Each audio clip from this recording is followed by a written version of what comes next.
ஐயனார் துணை அடுத்த வர எபிசோடில் பார்த்தீங்க அப்படின்னா, பாண்டியன் லவ் பண்ணுற பொண்ணு வீட்டில் வந்து அவங்க அம்மாவும் அப்பாவும் வந்து இந்த மாதிரி சேரன் கிட்ட வந்து வீட்டுக்கே வந்து பிரச்சனை பண்ணுறாங்க. உங்கள் தம்பி இனிமேல் என் பொண்ணுக்கிட்ட பேச வேணான்னு சொல்லுங்கங்கிறாங்க. அதுக்கு பாண்டியன் சொல்கிறாங்க, உங்கள் பொண்ணு என்கிட்ட பேசுகிறாங்க, அதனால தான் நானும் பேசுகிறேன் அப்படின்னு பதில் சொல்கிறாங்க.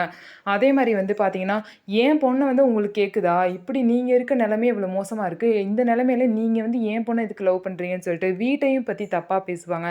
இதெல்லாம் கேட்டுட்டு இருந்த நிலா ரொம்பவே கோவப்பட்டு பார்த்தீங்க அப்படின்னா, வேகமாக தாலி எடுத்து கழுத்தில் போட்டுட்டு வெளியே வந்து அவங்க அம்மா அப்பா கிட்ட பார்த்தீங்க அப்படின்னா, இந்த மாதிரி என்ன பேசிகிட்டு இருக்கீங்க, சோழனோட ஒய்ஃபாக இந்த வீட்டு மருமகளாக சொல்கிறேன், இந்த ஊர்லேயே இந்த வீடை வேற ஒரு நல்ல வீடு எங்கேயுமே இருக்காது அப்படின்னு சொல்லிட்டு அந்த வீட்டுக்கு சப்போர்ட்டாக பேசுகிறாங்க. அதே சமயம் பார்த்தீங்க அப்படின்னா, அந்த வீட்டை யாருக்கிட்டையும் விட்டு கொடுக்கக்கூடாது, இந்த குடும்பத்தையும் விட்டு கொடுக்கக்கூடாது அப்படிங்கிற ஒரே காரணத்துக்காக அந்த தாலியை எடுத்து கழுத்தில் போட்டுக்கிட்டாங்க. அது மட்டும் இல்லாமல் சோழனை தன்னோட ஹஸ்பண்டாகவும் சொல்கிறாங்க. இதை கேட்ட சோழனுக்கு அவ்வளோ சந்தோஷமாக இருக்குது. கழட்டின தாலியை திரும்பவும் போட்டுக்கிட்டாங்க. அது மட்டும் இல்லாமல் அவங்க வாயாலே தன்னை ஹஸ்பண்ட்னு சொல்லிட்டாங்கன்னு சொல்லிட்டு சோழன் ரொம்பவே சந்தோஷமாக இருக்காங்க.